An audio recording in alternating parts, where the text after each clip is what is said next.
Rose, what right does a black woman have to set rules for me? What standing do you have to lecture me? He hissed, the venom in his voice thick as he shoved her hard into the cold hallway wall. This wasn't some criminal off the street. This was Officer Derek Collins, in uniform, badge shining, and yet acting like scum, every ounce of power in his hands twisting into something ugly. And as it happened, nobody intervened. Nobody spoke up, but the camera was rolling, and the woman he had pinned was none other than Jade Thompson, former chief of police for this very precinct, the one woman who would drag him and his entire operation out into the harsh light of day, no matter what it cost her or anybody else.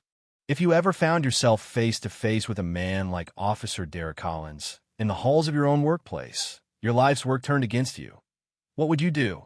It was a gray afternoon at Ridgeview Police Department, the light fading from the tall glass windows, casting the tile floor in a dim, haunted blue.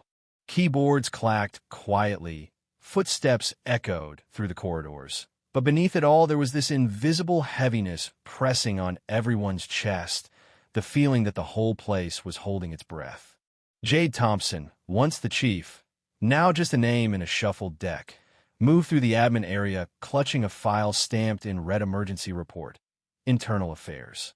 She headed toward the tactical division, an area that used to answer to her until, somehow, it didn't. Out of the shadows stepped Derek Collins, face a mix of contempt and surprise, blocking her path with that practiced authority. "What are you doing here?" he asked, voice sharp and cold, not waiting for an answer, just using the question as a blunt weapon. Jade stood her ground. "I have the right to inspect this area regulations," she said, steady, measured, not rising to his bait. Derek just smiled, thin and cruel, then without warning grabbed her by the throat, malice in every finger. "Regulations? A black woman like you thinks she can tell me about the law?" He forced her against the wall, his voice a poison that echoed down the empty hallway. The scrape of a chair carried from somewhere far off. People turned. Some stared, some froze, but nobody stepped in, and one by one they drifted away, closing doors, as if refusing to acknowledge what they were seeing. Jade didn't struggle, didn't scream. She just looked him dead in the eye, her silence more threatening than any words, a fire buried under cold ashes. "You violated a restricted zone," Derek snarled.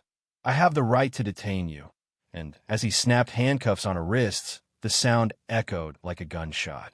Jade walked with her head held high, uniform pulled out of place, pain burning at her wrists, but humiliation deeper and sharper than anything physical. In a glass reflection, she caught her own face, sweat beading on her skin, but her eyes unbroken. Derek turned to the staff watching and barked, "She's under arrest for violating a security zone. If anyone has a problem, file a report." His voice flat, making it routine, and nobody moved. But something had started in that silence, something cold and relentless, the knowledge that this moment would crack the system right down the middle. In the tech room, Ethan Chun watched the assault on the monitors, the camera feed clear as day. His hand hovered over the mouse, chest tight, understanding he couldn't pretend this was normal anymore. In records, Maya Brooks met Jade's eyes as she passed Sita's single, chilling glance that planted the seed of resolve. Jade was shoved into a holding cell, steel door slamming behind her, left alone in silence that was anything but accidental, a silence designed to isolate, to punish, and to hide. The next morning, a detention report appeared on Danielle's Decan internal affairs coordinator, sharp, experienced, used to seeing how things were hidden. The file was immaculate to immaculatino details, no witnesses, just the words unauthorized area entry, and a signature from Lieutenant Barrett, the best report writer in the precinct, a man who knew how to keep people safe for consequences. Danielle stared at it, knowing something was off, the line between being safe and being complicit suddenly a lot closer than she'd ever wanted it to be. By midday, Danielle and Maya had their first quiet conversation, a question about a missing hallway camera feed. No direct answers, just a flicker of agreement in their eyes. That afternoon, Danielle broke protocol, quietly copying the file, slipping it into a private drawer, her hand shaking but determined.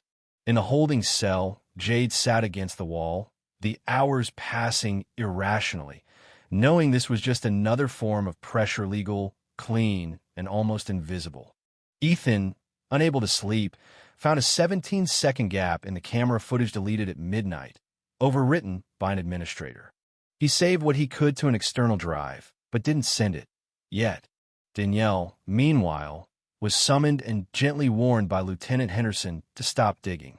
She remembered the last time she had stepped back, when a trainee officer was railroaded out of the department, when she herself had signed off on the final summary, closing a case she knew was wrong. The shame burned hotter now. That night, Danielle brought her findings to Kayla Morgan, the new federal investigator. "I want a private conversation, no notes, no recordings," she said. The next morning, an official notice of Jade's suspension hit the system. Nothing about the assault, just unauthorized presence in a restricted area. Staff whispered, suspicion spread, and Jade received the document with a calm so sharp it could cut glass. Kevin, the IT tech, dug deeper, tracing an edited file to a level 3 admin account. It was Barrett again, but a backup remained. Kevin made a private, encrypted copy, an act of courage, a promise not to let the truth die. He sent an anonymous report to the feds, surveillance data tampering, Ridge View Precinct. Sometimes, the people whose names are forgotten are the ones who force change to begin. The story unraveled faster. Danielle cross-referenced old cases, 12 similar incidents, always closed by Captain Ross, always handled internally. When she found the old file of Lena Cruz, a friend whose case had disappeared years ago, she realized just how deep the silence ran. She visited Lena, received the original interrogation audio, and delivered it to Caleb, who warned her, "From now on, someone's going to want us to stop." A partial video clip of Jade's assault surfaced on social Mediano audio, but clear as day, showing Derek choking her in the interrogation room. The public split. Some saw it as undeniable proof. Others called it emotional manipulation, the lack of sound a perfect excuse for deniers. Derek's lawyers spun a story about stopping self-harm, demanding the full audio, knowing it was already gone. But the images were out, and the old logic of silence was shattered. Federal agents descended. Marcus Lane from the FBI began pulling files, mapping out connections. Derek, Ross, and unexpectedly, Senator Grant, who had shielded them both through a maze of backdoor, funding, and appointments. Every time one piece of evidence was deleted, another would surface somewhere else, as if the system itself was starting to leak. Jade's aunt, Cecilia Monroe, emerged as a key figure, once her supporter, now revealed as someone who quietly enabled Derek's rise in order to protect Jade's position. In a tense confrontation, Jade refused any more protection at the cost of integrity. "I never wanted this badly enough to walk on someone else's blood," she said.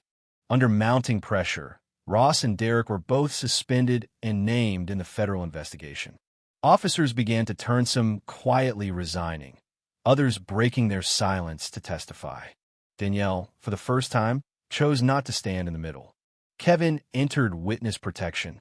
Maya and Ethan, despite being threatened and monitored, refused to retract their statements.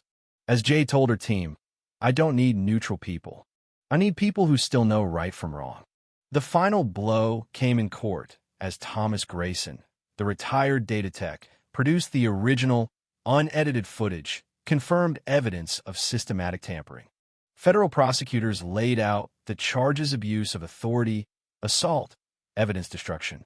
The jury saw Derek's hands on Jade's throat, and the courtroom fell silent, not because of fear, but because for the first time, the truth was undeniable. Jade never spoke a word in court. She simply walked out, letting her silence be the loudest statement of all.